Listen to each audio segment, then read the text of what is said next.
Ce n'est pas le premier film d'animation Le Seigneur des Anneaux, mais il y a de fortes chances que ce soit le dernier.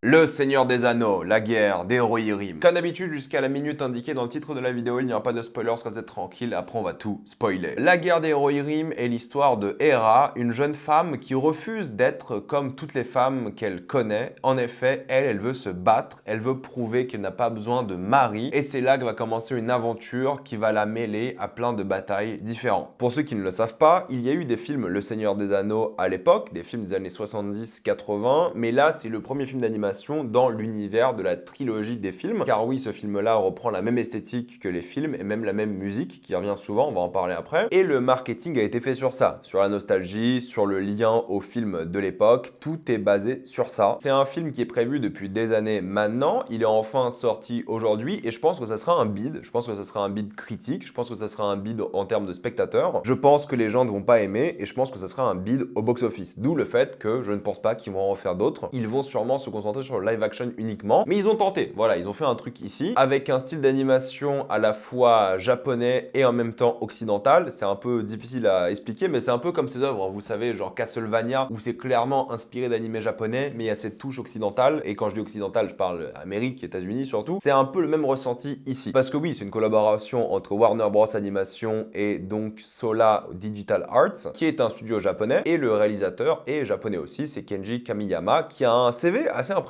en termes de film d'animation. Le mec a bossé sur énormément d'œuvres, de Akira à Ghost in the Shell, les nouveaux. Le mec a fait beaucoup de choses, est assez réputé dans le domaine, il a un long CV en termes d'animation, ça y a aucun doute. Mais alors pourquoi est-ce que c'est sûrement mon plus gros problème avec le film? Je vais le dire tout de suite, je vais pas tourner autour du pot, je trouve que c'est un film qui est extrêmement laid. Pour moi ça, c'est la qualité série télé Netflix au mieux. Et je dis ça de manière assez généreuse parce que même des séries Netflix d'animation qui sont pas généralement très belles, avec un budget sûrement moins important, ont une meilleure gueule que ce film. Je comprends pas le choix artistique qui a été fait concernant ce film. Je me demande si la Warner se sont dit ok, on n'a pas beaucoup d'argent, on va mettre pas beaucoup d'argent dans ce fameux studio japonais, ils vont nous faire un film vite fait à l'arrache, pourtant il a été annoncé il y a des années, ce qui est assez surprenant, ils vont nous faire 2h30 de film, parce que oui, le film dure 2h15, mais à la base c'était 2h30, et puis basta, on a la licence Seigneur des Anneaux, les gens vont la bouffer quoi qu'il arrive, aucun problème, je ne pense pas. Donc je me demande vraiment combien a coûté le film, parce que c'est juste pas possible. Et j'ai compris dès la première scène, c'est genre la carte de la Terre du Milieu qui a le droit à une transition vers l'animation du film, et c'est la caméra qui fonce vers genre des terrains modélisés 3D en mode PlayStation 2 et je me suis dit c'est pas possible. Je pensais vraiment que le film avait pas chargé, tu vois, c'est le genre de réaction que j'ai eu. Je me suis dit c'est pas possible et en fait c'est là que j'ai compris que le film allait être un désastre. Et le souci c'est quoi? C'est que tout le film ils font une superposition de personnages sûrement dessinés à la main, en tout cas il y a cette impression là, sur des décors 3D faits par ordinateur mais très peu détaillé, avec très peu de profondeur, aucune uniformité. Tu as des décors qui sont très beaux, qui rendent très bien, il y a une profondeur, tu as du détail et tout, et d'autres décors, surtout dans les mouvements de caméra, qui sont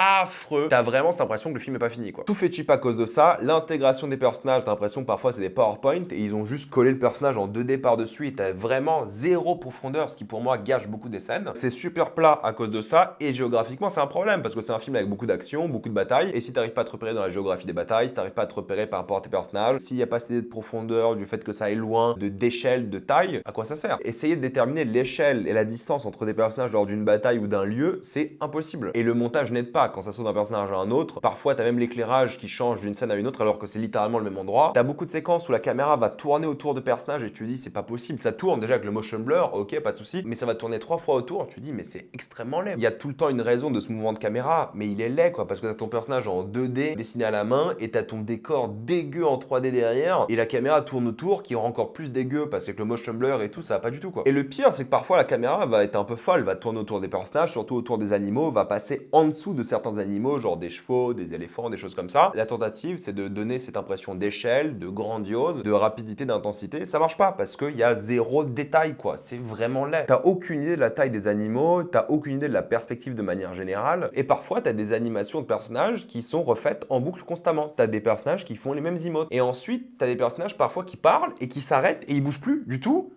Et il reparle, tu sais, il y a une coupure à chaque fois dans plein de dialogues de plein de gens. Chose qui marche bien avec des vrais acteurs, mais là, d'un coup, le personnage, il est figé, quoi. Tu dis, qu'est-ce qui se passe? Et ça le fait constamment. T'as un manque cruel de dynamisme dans l'animation qu'ils ont essayé de compenser par des mouvements de caméra extrêmement rapides, extrêmement shaky cam, pour donner cette impression d'énergie qui est peu présente au final. Ils ont tout mis, grosso modo, dans un ou deux combats qui sont pas ouf, mais qui sont pas mal, disons les choses. Mais bon, sur 2h15 de film, avoir deux combats de 2 minutes, qui sont genre les seuls passages qui sont vraiment bien animés, je trouve pas ça dingue. Et le pire, c'est que globalement, il n'y a aucune tentative de style, de direction artistique, de grande mise en scène. Parfois, il y en a, et c'est ça qui est dommage, parce qu'il y a beaucoup de symbolisme, que ce soit un personnage qui avance dans un château en ruine, que ce soit un moment où tu as le feu en décor derrière, et lorsqu'il y a le feu et les décors qui sont animés derrière, c'est pas mal. Tout un passage en forêt est pas mal du tout, le côté claustro de la forêt, le modèle 3D rend bien, le symbole par rapport à une robe de mariée qui est pas mal du tout et qui a une vraie dimension dynamique par rapport à la robe, un passage avec une lune énorme, bref, il y a des idées de mise en scène, de composition des cadres qui sont pas mal, mais c'est rare, beaucoup trop rare en 2h15 de film. Il n'y a pas beaucoup de figurants, entre guillemets, si on peut appeler ça comme ça, pas beaucoup de soldats, il n'y a aucune dimension épique d'échelle, pourtant ça le vend comme la terre du milieu où il est censé y en avoir, quoi. Donc tu te sens pas du tout dans la terre du milieu, je suis désolé de le dire. Et honnêtement, encore, si c'était une autre licence, si c'était un autre studio qui avait pas de thunes, ça serait ok. Mais c'est la Warner,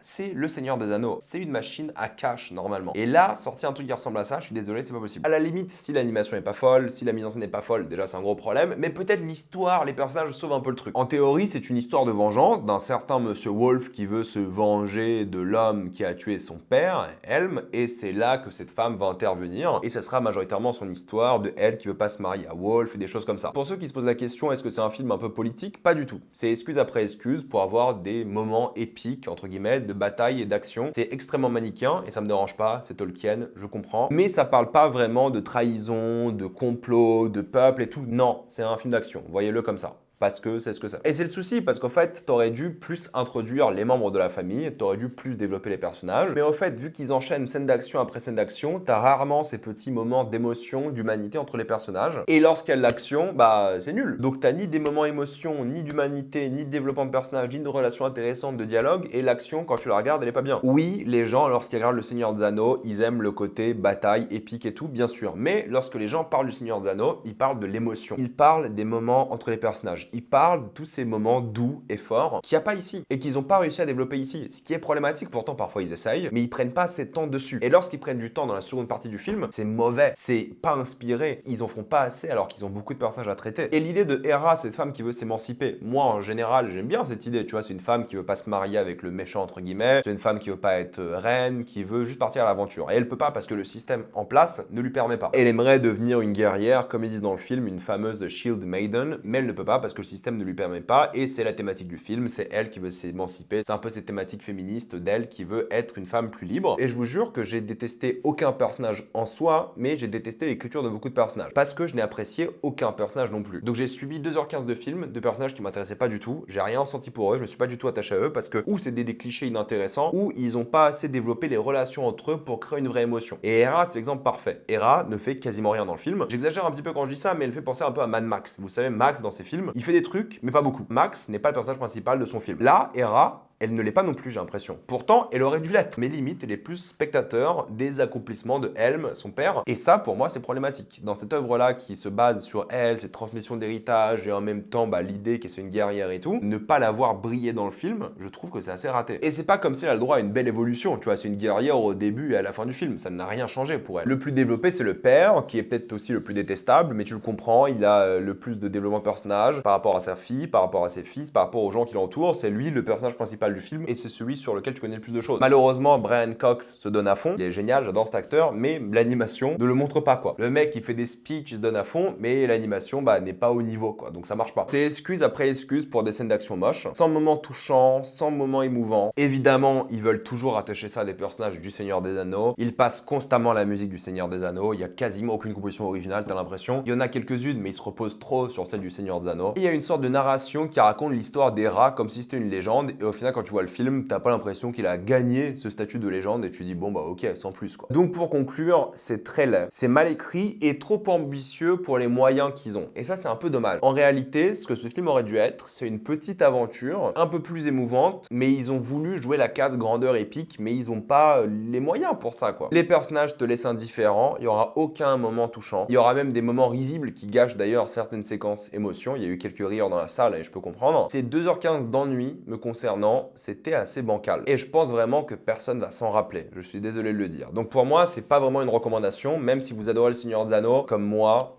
Non, vous n'allez pas ressortir grandi de ce film. Et c'est pour moi largement le pire des 7 films récents qui sont sortis. On en est là. Maintenant, on va passer en spoiler.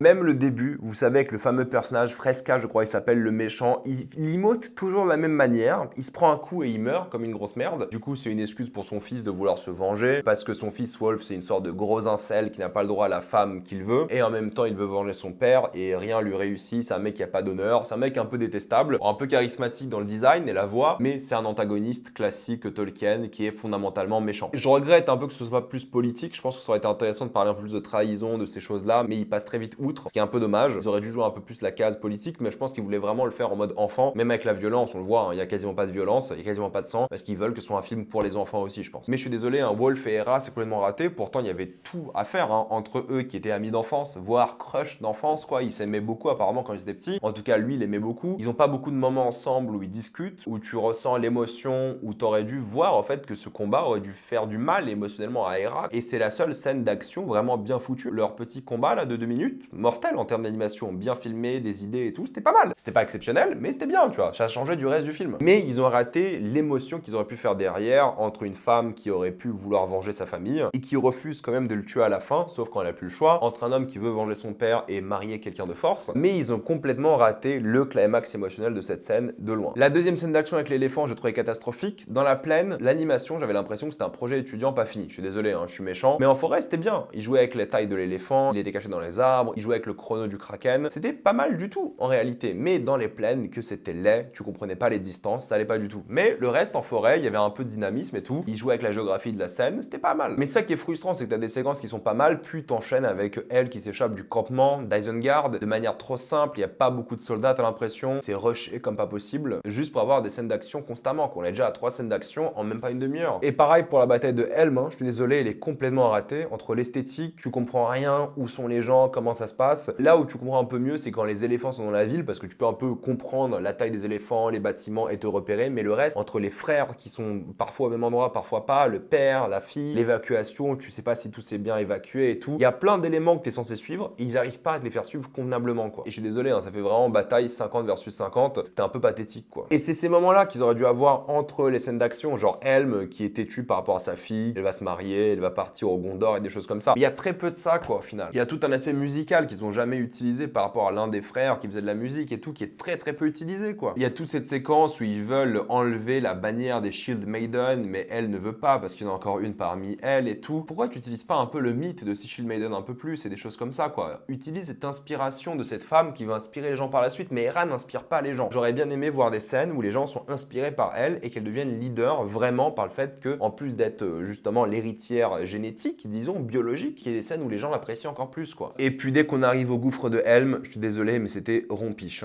Genre vraiment, on avait tous envie de dormir, je pense, c'était juste pas possible. Pourtant, c'est là qu'ils auraient dû développer ces personnages, expliquer un peu plus ce qui se passait à Helm, pourquoi ça avait un autre nom, qu'on comprenne un peu plus ce qui se passe là, qu'ils développent ces relations un peu plus. Eux, ils se sont concentrés sur un fameux esprit maléfique, qui en soit une idée que j'aime bien, tu vois, le fait que le père soit tellement chagriné et tout, qu'il est pas froid, et qu'il tabasse des gens à main nue extrêmement puissamment. J'aime bien l'idée. Il y a un côté un peu mythologique à la chose, et ça fait vraiment légende. Et c'est ce que je dis, en fait. C'est plus le père qui devient une légende, en plus c'est lui qui a le droit au nom gouffre de Helm à la fin, que la fille. Je sais pas pourquoi ils ont pris ce point de vue féminin à l'œuvre, quoi. Alors que c'est clairement l'histoire du père, mais ils ont voulu rallier ça au Mordor avec les orques et tout. L'idée de l'esprit aurait pu être cool, mais en vrai, tu coupes ce passage de l'esprit et tu trouves une autre excuse pour que le père soit dehors parce qu'il est fou ou je sais pas quoi. Et t'as la même séquence. Et la séquence de la mort du père, je trouve ça cool qu'il soit mort congelé et non pas tué par les gens. Et là, il y a un truc mythologique, ils en ont fait une légende, quoi. Avec le sacrifice qui était clairement inutile d'ailleurs, mais au moins il y a un truc légendaire, quoi. Mais non, fallait des orques, fallait parler du Mordor, des anneaux et des choses comme ça, quoi. Parce que oui, le gros combat contre un énorme orc ou autre créature, à main nue, oui, c'était un peu ridicule, mais ça renforce ce côté légende, quoi, qui est bien. Le mec, qui boxait un monstre géant, quoi, c'est trop stylé. Et c'est comme ça qu'on raconte des légendes et des fables, et vu que c'est une histoire qui est narrée, ça serait passé, quoi. Mais tu ressens pas le froid, tu ressens pas la neige, tu ressens pas ce siège qui est arrêté par une sorte de gigapont. Je pense qu'il y avait moyen de faire plus simple, après c'est pas grave, c'est plutôt cool, mais voilà, tu rapproches la structure, tu fais un petit pont et puis basta, quoi. Comme dans la vraie vie, mais bon, ils se sont fait kiffer avec un gigapont, le mec il fait du tambour qui sacrifie, bon, why not? Je vais pas me plaindre d'avoir un truc un peu stylisé différent, quoi. Même si, soyons d'accord, c'est ridicule. Mais encore une fois, la mort des frères, on n'a rien ressenti, je suis vraiment désolé. Ils auraient dû les faire vivre un peu plus, ou les développer un peu plus, c'est pour ça je pense que les 15 minutes supplémentaires, alors pas pour ce film, parce que le film est trop long, mais je pense qu'ils ont enlevé les trucs intéressants au final. Parce que ouais, c'est super long, et en vrai, je suis même déçu de la relation entre Hera et l'aigle. Il y a rien de particulièrement touchant, d'émouvant, il n'y a pas ce beau moment entre les deux. Oui, elle a utilisé l'aigle pour demander de l'aide, du coup l'aide qui arrive exactement comme dans les deux tours, mais au moins le plan est plutôt cool avec la lune et tout. Mais c'était quoi le plan de Hera à la fin? Elle voulait confronter en duel sa Némésis. Si elle gagnait le duel, bah tant mieux, c'est fini et tout le monde s'en va. Si elle perdait le duel, les gens allaient quand même rentrer dans le gouffre et les autres gens allaient en profiter pour sortir, mais en fait elle gagnait du temps pour que les autres gens viennent. Bref, on s'en fout un petit peu. C'était une excuse pour avoir un combat en 1 contre 1 et pour montrer le déshonneur du mec. J'ai trouvé ça peu satisfaisant. La fin, mais rien à battre. Quel effet de diversion dans sa belle robe de mariée que je trouve cool. Pour moi, c'est pas assez pour la propulser en tant que légende. Pour moi, c'est pas elle l'héroïne du gouffre de Helm en théorie, tu vois. Oui, qu'il y a la voix de Christopher Lee à la fois en Saruman, c'est bien qu'ils aient pris une séquence de sa voix des films et pas un truc en IA. Ils auraient pu prendre un autre acteur, hein, ça aurait été ok. Mais bon, vu la phrase qu'il dit, c'est cool que ce soit la voix de Christopher Lee, ça fait un beau caméo, un bel hommage, et en même temps, le fait qu'elle doit aller chercher Gandalf et tout, voilà, c'est un appel d'offres hein, pour faire une suite. On s'en branle. Je suis désolé, hein, moi j'ai pas assez apprécié Hera pour en avoir quelque chose à foutre, et j'ai trouvé que le film était extrêmement plat, ennuyeux, et y a pas grand chose à sauver, quoi. Je ne vais honnêtement pas m'en rappeler, quoi. Mettez-moi dans les commentaires ce que vous en avez pensé. Avez-vous adoré ou détesté? J'ai envie d'avoir votre avis. Pensez à vous abonner à la chaîne pour voir les prochaines vidéos. Mettez un j'aime, ça aide beaucoup la chaîne. Suivez-moi sur tous mes réseaux pour plus de contenu exclusif. Et moi, je vous dis à la prochaine fois.